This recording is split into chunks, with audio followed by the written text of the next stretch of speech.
Je salue toutes celles et tous ceux qui nous regardent et nous écoutent en ce dimanche qui suit l'Ascension et précède la Pentecôte.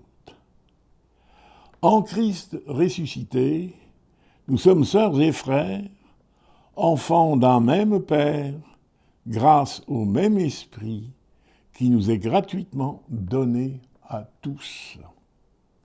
Que paix et joie inondent vos cœurs et vos esprits. Vous avez tous reconnu l'air diffusé en ouverture de notre célébration. C'est l'une des œuvres majeures de Jean-Sébastien Bach et des plus connues, la cantate 147, « Ô Jésus, que ma joie demeure ». Seulement voilà, ce n'est pas exactement ce que son auteur nous invite à chanter et à penser. Jesus bleibet meine Freude est une supplication qui demande à Jésus de demeurer ma joie. À ce Jésus meines Herzens Trost und sanft, consolateur de mon cœur, réconfort de ma vie, mon défenseur dans la peine. Ist meines Lebenskraft, c'est lui la force de ma vie, la joie et le soleil qui brille dans mes yeux. Il est le trésor, le bonheur de mon âme. Darum lasse ich Jesum nicht, c'est pourquoi je ne me détournerai jamais de lui, ni avec mon cœur, ni ma face. Leçon à retenir. Encouragez vos enfants et vos petits-enfants à devenir bi- ou trilingues. Il est sûr que par là, vous leur procurerez la joie. Le cantique, qui dans notre répertoire trahit le moins les paroles de la supplication de Jean-Sébastien Bach, me semble être notre 4107, « Jésus, ton nom est le plus beau ». Écoutez, écoutons et chantons ensemble.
Il y a des paroles qui font mal. Il y a des paroles qui font du bien. Il y a des paroles qui blessent. Et il y a des paroles qui guérissent. Il y a des paroles que l'on oublie vite. Il y a des paroles que l'on garde précieusement dans mémoire. Voici, selon l'évangile de saint Matthieu, les toutes dernières paroles adressée par Jésus à ses disciples. Tout pouvoir m'a été donné au ciel et sur la terre. Allez donc de toutes les nations, faites des disciples, les baptisant au nom du Père et du Fils et du Saint-Esprit, leur apprenant à garder tout ce que je vous ai prescrit. Et moi, je serai avec vous tous les jours jusqu'à la fin des temps. Ce sont ces paroles qui, ce matin, nous réunissent en esprit, malgré l'éloignement et la dispersion physique. Ce sont ces paroles qui nous mettent en communion avec toutes les églises du monde où Jésus est reconnu Seigneur à la gloire du Père. Avec la communauté de Thésée, chantons le cantique 12-14 de notre répertoire, Laudate omnes gentes, louez-le tous les peuples.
Avec les paroles de Karl Barth, grand théologien suisse du siècle dernier, nous prions. Prions. Seigneur notre Dieu, Tu sais qui nous sommes. Des hommes qui ont bonne conscience et des hommes qui ont mauvaise conscience. Des gens contents et des gens mécontents. Des gens rassurés et des gens anxieux. Des croyants, des demi-croyants et des incroyants. Maintenant, nous voici tous devant toi. Dans nos différences, tous égaux. Car nous sommes tous de notre tort vis-à-vis de toi, et les uns à l'égard des autres, égaux parce que nous devons tous mourir un jour. Égaux parce que nous serions tous perdus sans ta grâce. Mais égaux aussi parce que ta grâce nous est à tous promise et accordée. En ton Fils bien-aimé, notre Seigneur Jésus-Christ. Amen. Chantant le cantique 44-15, c'est vers toi que je me tourne.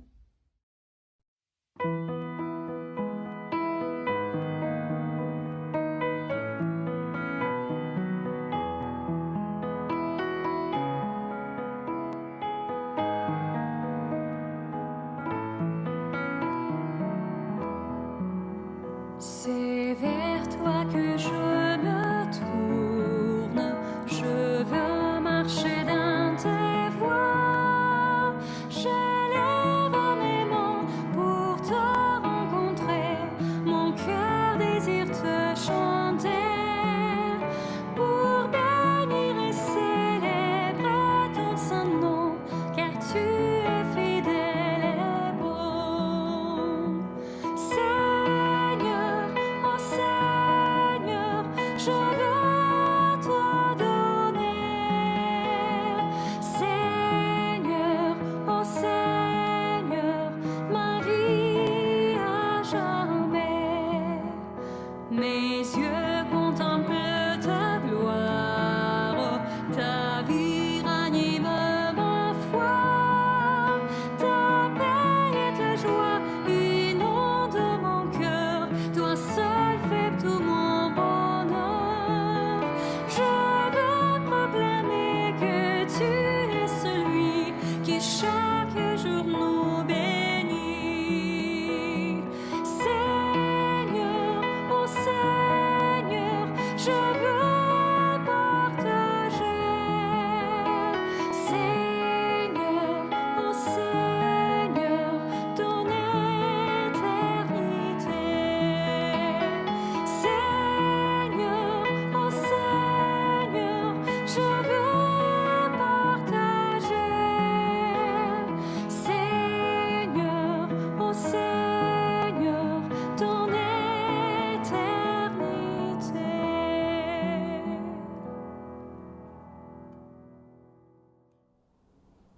Lionel et Marie-Thérèse vont redire la prière à l'approche de la Pentecôte que Sylvain nous a fait connaître dimanche dernier.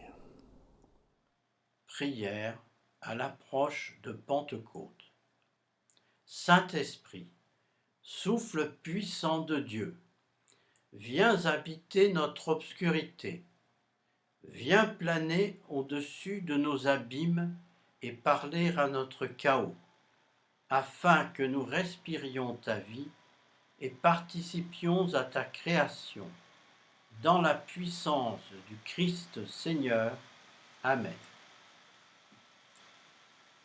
Dieu qui guérit, dont la compassion est comme un feu qui purifie, touche-nous par ton jugement et fais-nous découvrir ta tendresse, afin que, confortés par toi, nous puissions nous ouvrir à un monde troublé par Jésus-Christ. Amen. Esprit d'énergie et de changement, dont la puissance oint Jésus pour qu'il devienne l'espérance des nations, soit répandue sur nous aussi, sans réserve ni discrimination, afin que nous ayons assez de confiance et de force pour établir ta justice sur la terre, par Jésus le Christ. Amen. Dieu, notre Créateur, tu nous as fait un avec cette terre pour l'entretenir et lui faire produire des fruits. Donne-nous d'avoir assez de respect et d'amour pour tout ce qui a reçu vie de toi, afin que nous participions à l'œuvre de toute création qui manifeste ta gloire cachée par Jésus-Christ. Amen.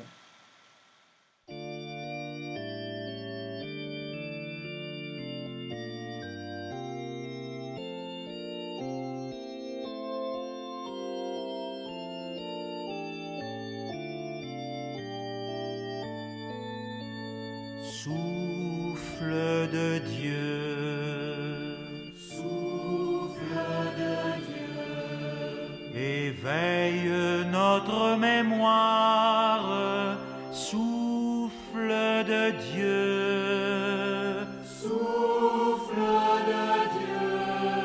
éveille sur nos lèvres la voix de Jésus.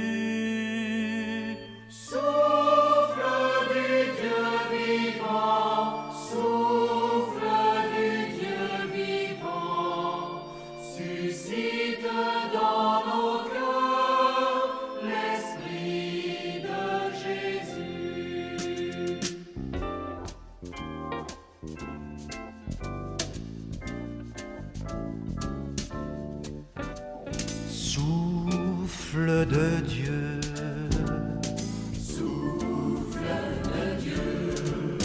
dessine notre espérance, souffle de Dieu,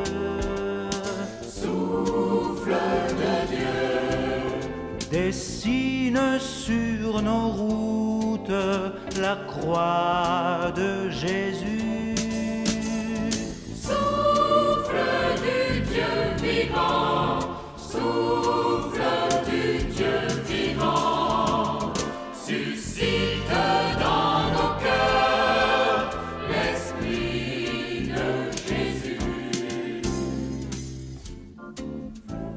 Viens, souffle de Dieu, guéris ce qui est blessé, rends droit ce qui est faussé,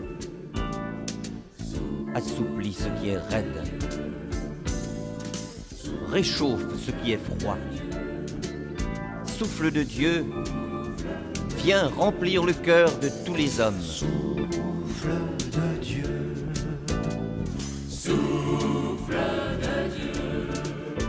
fais battre nos cœurs de pierre, souffle de Dieu.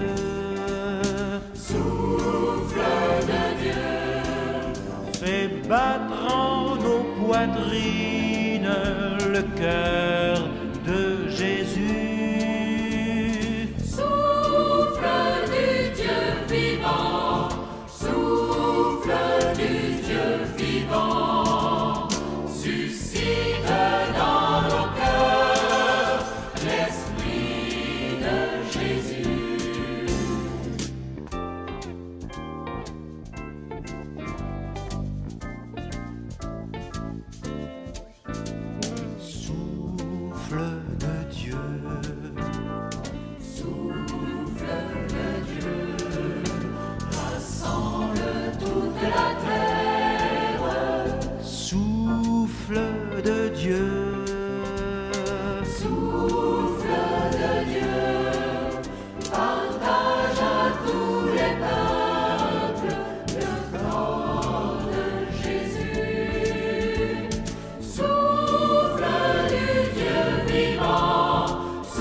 dans l'évangile de Luc, au chapitre 24, les versets 44 à 53. Puis il leur dit : « C'est là ce que je vous disais lorsque j'étais encore avec vous. Il fallait que s'accomplisse tout ce qui est écrit à mon sujet dans la loi de Moïse, dans les prophètes et dans les psaumes. » Alors il leur ouvrit l'intelligence pour comprendre les Écritures, et il leur dit : « Ainsi, il est écrit que le Christ souffrirait, qu'il se relèverait d'entre les morts le 3e jour, et que le changement radical, pour le pardon des péchés, serait proclamé en son nom à toutes les nations, à commencer par Jérusalem. Vous en êtes témoins. Moi, j'envoie sur vous ce que mon Père a promis. Vous, restez dans la ville, jusqu'à ce que vous soyez revêtus de la puissance d'en haut. » Il les emmena jusqu'à vers Béthanie, puis il leva les mains et les bénit. Pendant qu'il les bénissait, il se sépara d'eux et fut enlevé au ciel. Quant à eux, après s'être prosternés devant lui, ils retournèrent à Jérusalem avec une grande joie. Ils étaient constamment dans le temple et bénissaient Dieu. Et nous lisons dans les Actes, au chapitre 1, les versets 1 à 11. Cher Théophile, j'ai parlé dans mon premier livre de tout ce que Jésus a commencé de faire et d'enseigner jusqu'au jour où il fut enlevé après avoir donné ses ordres par l'Esprit Saint aux apôtres qu'il avait choisis. C'est à eux aussi qu'avec beaucoup de preuves, il se présenta vivant après avoir souffert. Il leur apparut pendant 40 jours, parlant du règne de Dieu. Comme il se trouvait avec eux, il leur enjoignit de ne pas s'éloigner de Jérusalem, mais d'attendre ce que le Père avait promis. Ce dont, leur dit-il, vous m'avez entendu parler. Jean a baptisé d'eau, mais vous, c'est un baptême dans l'Esprit Saint que vous recevrez d'ici peu de jours. Ceux qui s'étaient réunis lui demandaient : « Seigneur, est-ce en ce temps-ci que tu vas rétablir le royaume pour Israël ?» Il leur répondit : « Il ne vous appartient pas de connaître les temps ou les moments que le Père a fixés de sa propre autorité. Mais vous recevrez de la puissance quand l'Esprit Saint viendra sur vous, et vous serez mes témoins à Jérusalem, dans toute la Judée et en Samarie, et jusqu'aux extrémités de la terre. » Après avoir dit cela, pendant qu'ils regardaient, il fut élevé, et une nuée le déroba à leurs yeux. Et comme il fixait le ciel pendant qu'il s'en allait, 2 hommes en habits blancs se présentèrent à eux et dirent : « Hommes de Galilée, pourquoi restez-vous là à scruter le ciel ? Ce Jésus qui a été enlevé au ciel du milieu de vous viendra de la même manière que vous l'avez vu aller au ciel. » Et maintenant, nous écoutons et nous pouvons chanter en voyant les paroles défiler sur l'écran. Le chant 34-34, « Pourquoi fixer le ciel ?»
Quand j'ai proposé d'animer le culte de ce dimanche, avant la Pentecôte, j'ignorais que le jour même de l'Ascension, les pasteurs des 7 églises qui constituent notre consistoire allaient à tour de rôle répondre à la question « L'Ascension, c'est quoi pour moi ?» Que pourrais-je bien ajouter à ce véritable concert à 8 voix autorisé ? Je ne m'y risquerai pas, et je vais simplement essayer de vous donner ce matin envie de retourner voir par vous-même ce que le texte de Luc dit explicitement, et peut-être à ce qu'il invite à découvrir implicitement. Celui à qui la tradition a donné ce nom vers la fin du IIe siècle, voulait d'abord, il le dit d'emblée, faire œuvre d'historien. Il m'a paru bon, à moi aussi, après m'être soigneusement informé de tout à partir des origines, d'en écrire pour tout rang un récit ordonné, très honorable, Théophile. C'est ainsi que débute son récit, devenu notre 3e évangile. Son auteur se veut et se présente d'abord comme un enquêteur, un collecteur de mémoire, et ce n'est pas par hasard que je tenais il y a un instant à vous faire entendre ce qui pour moi est un très beau chant et donc une belle prière. Souffle de Dieu, éveille notre mémoire. Faire mémoire. Vous savez que c'est Jésus lui-même qui nous y a encouragés. L'Évangile selon Luc s'inspire de ceux de Marc et de Matthieu qui le précèdent, nous disent unanimes, exégèses et biblistes. Mais à la différence de ces 2 premiers évangiles, il ajoute un récit des origines du christianisme auquel on donnera par la suite le nom d'Actes des Apôtres. Luc n'avait pas l'intention d'écrire une histoire séparée de l'Évangile. Le livre des Actes constitue simplement le second tome d'un unique récit.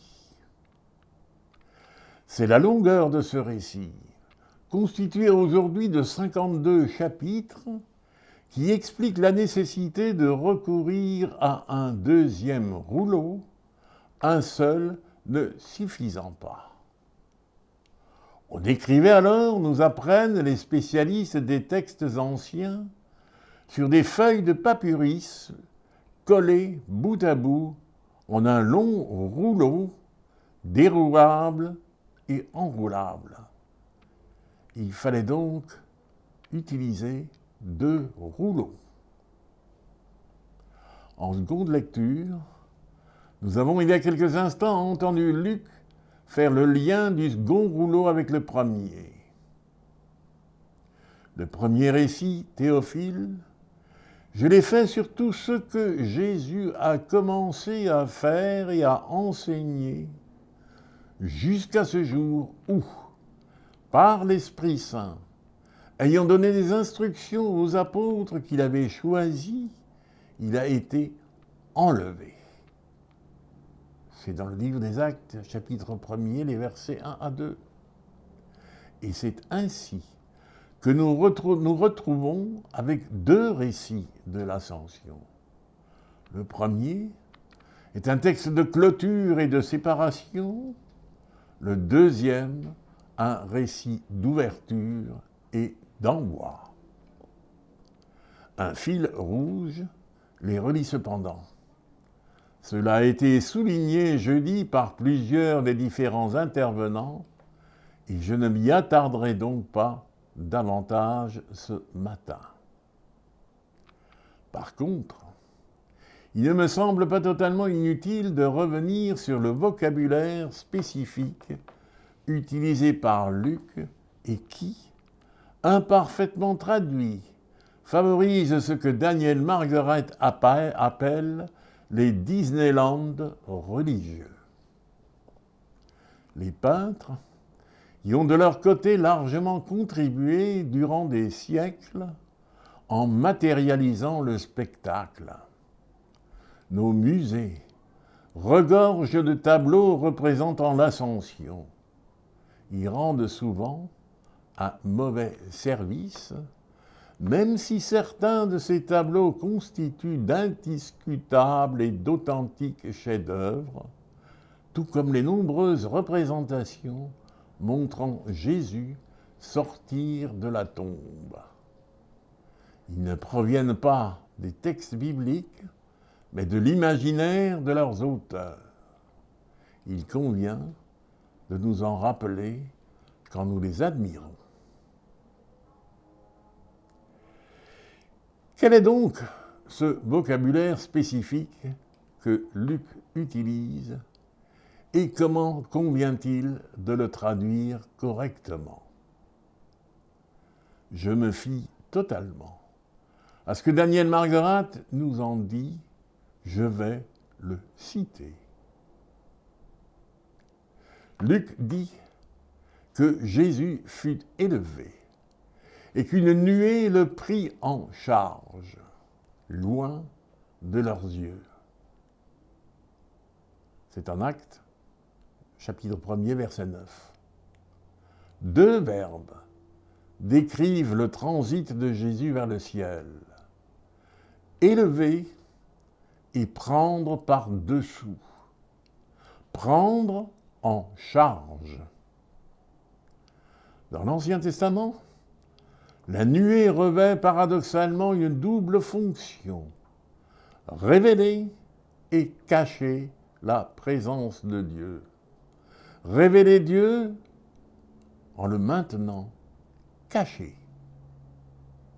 La nuée biblique évoque un espace de révélation plutôt qu'un véhicule céleste.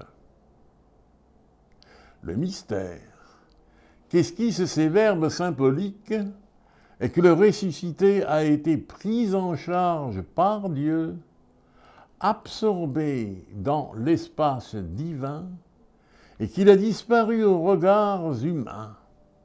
D'une manière singulière et unique, le Christ a suivi l'itinéraire de tous ceux qui meurent, retiré au regard des hommes, accueilli par Dieu, revenu à son origine. Fin de citation. Nos nuages n'ont donc que peu à voir avec la nuée qui a accompagné Israël dans sa marche au désert après la sortie d'Égypte. De cette même nuée a surgi la voix lors de la transfiguration de Jésus sur une montagne de Galilée et qui a dit « Celui-ci est mon Fils, celui qui a été choisi, écoutez-le ». C'est dans l'évangile de Luc au chapitre 9e, verset 36. Et c'est à cette même scène de la transfiguration que je vous propose de revenir. Elle nous est racontée par les trois évangiles synoptiques. Pendant qu'il priait, l'aspect de son visage changea, se métamorphosa, dit le grec, et ses vêtements devinrent d'une blancheur éclatante. Il y avait là deux hommes qui s'entretenaient avec lui, c'étaient Moïse et Élie, qui apparaissaient dans la gloire, parlaient de son départ qui allait s'accomplir à Jérusalem. Cette allusion au départ, à son exode, dit le mot grec, est propre à Luc. Ce que nous nommons l'ascension de Jésus Luc la place également près de Jérusalem, alors que pour Matthieu, cette élévation s'opère sur une montagne de Galilée. Revenons aux deux hommes, Moïse et Élie, figures de la Torah et de la prophétie. Tous les deux ont rencontré Dieu au sommet de la montagne. Élie, à la fin de sa vie, va être enlevé, emporté dans un char de feu. On en trouve le récit au début du second livre des rois. La mort de Moïse est décrite à la fin du livre du Deutéronome au chapitre 34e. Moïse, serviteur du Seigneur, mourut là, au pays de Moab, sur l'ordre du Seigneur. Il mourut, dit littéralement l'hébreu, dans un bouche à bouche avec Dieu, qui va lui-même l'ensevelir. Personne ne sait où est sa tombe jusqu'à ce jour, conclut le récit. Mais dans la littérature apocryphe juive apparaîtront plusieurs vies de Moïse qui parleront de son ascension dans le ciel. Cette littérature est connue par les auteurs de notre Nouveau Testament. Dans la très brève et énigmatique lettre de Jude, l'archange Michel et le diable se disputent le corps de Moïse. Revenons à Luc. Dans son récit, le matin de Pâques, deux hommes en vêtements blancs apparaissent aux femmes. Ils ne sont pas nommés, probablement parce que ce qu'ils ont à dire aux femmes est plus important que leur identité. Pourquoi cherchez-vous le vivant parmi les morts? Il n'est pas ici, il s'est réveillé. Souvenez-vous de quelle manière il vous a parlé lorsqu'il était en Galilée et qu'il disait « Il faut que le Fils de l'homme soit livré aux pécheurs, qu'il soit crucifié et qu'il se relève le troisième jour. » Elles se souvinrent de ces paroles-là. Luc 24, 4 à 8. Ils ne sont pas nommés, nos hommes. Mais quand l'inconnu s'adresse aux disciples sur la route d'Emmaüs, ne leur explique-t-il pas tout ce qui le concerne dans la loi et les prophètes, dont Moïse et Élie sont les figures? Et curieusement, nous retrouvons deux hommes de blanc, vêtus de blanc, qui se présentent aux disciples qui fixaient le ciel pour leur dire « Hommes de Galilée, pourquoi restez-vous là à scruter le ciel? Ce Jésus qui a été enlevé au ciel du milieu de vous viendra de la même manière que vous l'avez vu aller au ciel. » À présent, vous comprenez sûrement ce que j'entendais ou que je sous-entendais quand j'ai parlé de ce que les textes nous disent explicitement et de ce qu'ils nous invitent implicitement à découvrir. Les Écritures sont d'une richesse inépuisable. Nous sommes invités à les relire et à les relire, à les lire et à les relire. Nous avons commencé notre culte en écoutant une cantate qui célèbre Jésus. Je vous propose de terminer notre méditation par l'écoute de l'hymne que Paul cite au début de sa lettre aux Philippiens. Il était chanté, disent exégètes et historiens, dans l'église mère de Jérusalem. Paul a écrit 20 ans après les événements. Ce chant de louange était en usage bien plus tôt et déjà connu par les destinataires de la lettre de Paul. C'est Blandine qui va nous lire cet hymne. Jésus, lui qui était vraiment divin, il ne s'est pas prévalu d'un rang d'égalité avec Dieu, mais il s'est vidé de lui-même en se faisant vraiment esclave, en devenant semblable aux humains, reconnu à son aspect comme humain.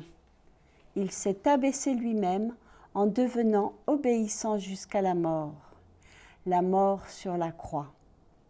C'est pourquoi Dieu l'a souverainement élevé et lui a accordé le nom qui est au-dessus de tout nom, pour qu'au nom de Jésus, tout genou fléchisse dans les cieux, sur la terre et sous la terre, et que toute langue reconnaisse que Jésus-Christ est le Seigneur, à la gloire de Dieu le Père.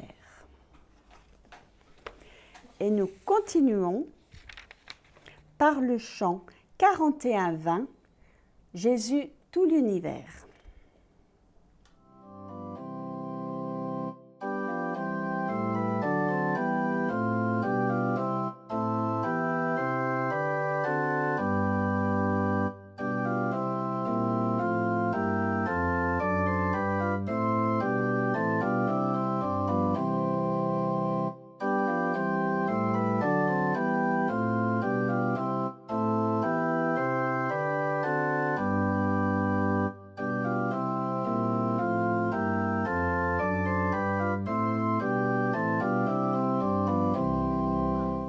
Dieu notre Père, tu es le Père de tous les hommes, toi qui es amour.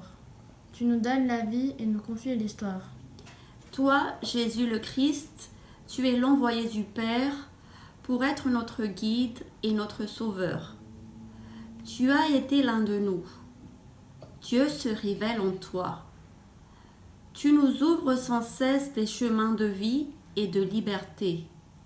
Par ta mort, tu as détruit notre mort. Par ta résurrection, tu fais triompher la vie. Tu nous appelles à témoigner de ta résurrection dans l'amour concret de nos frères. Toi, l'Esprit de Dieu, tu nous as donné par le Père et le Fils. Tu agis en tout homme de bonne volonté.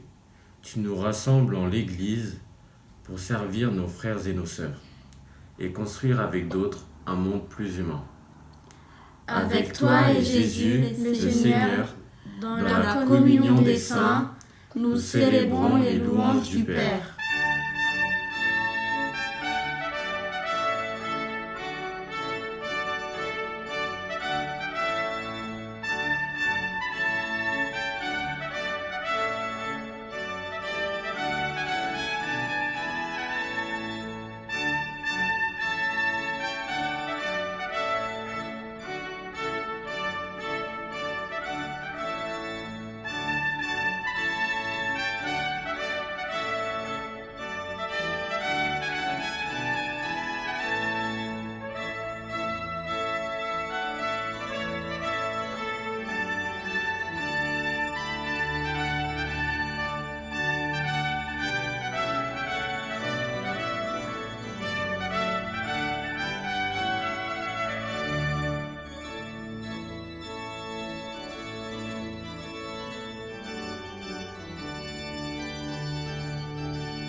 À présent, recueillons-nous dans la prière pour la prière d'intercession.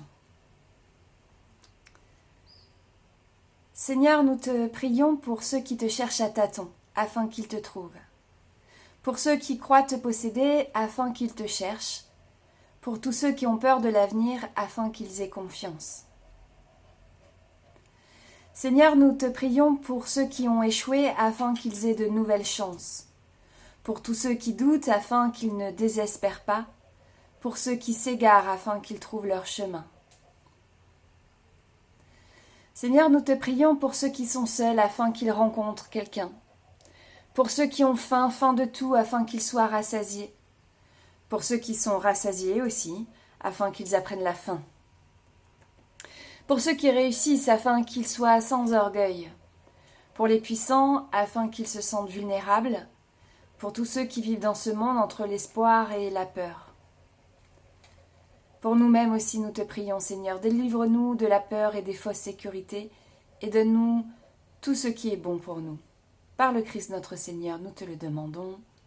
Amen. Et maintenant, continuons ce temps d'intercession avec la prière que Jésus nous a enseignée, la prière du Notre Père que nous allons chanter.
Et voici à présent la parole d'envoi et de bénédiction. Seigneur, ouvre-nous les yeux, mais ouvre-nous surtout le cœur, pour nous faire voir, pour nous faire aimer tous ceux que tu placeras à côté de nous cette semaine. Donne-nous de leur offrir notre amitié, notre sourire et notre force de chrétien. Le Christ ressuscité accompagne toute votre vie. L'Esprit vous fait participer dès maintenant au monde nouveau. Allez, avec la force qu'il vous donne, il ne vous laissera pas tomber. Amen. Un grand merci à tous ceux qui ont participé à l'élaboration de ce culte. Et merci à vous aussi pour votre présence, votre assiduité. Nous allons nous retrouver dimanche prochain pour la fête de Pentecôte. Nous aurons à cette occasion un message bien spécial sur lequel je travaille déjà. J'ai hâte de vous retrouver, hâte d'y être. Un bon dimanche à tous.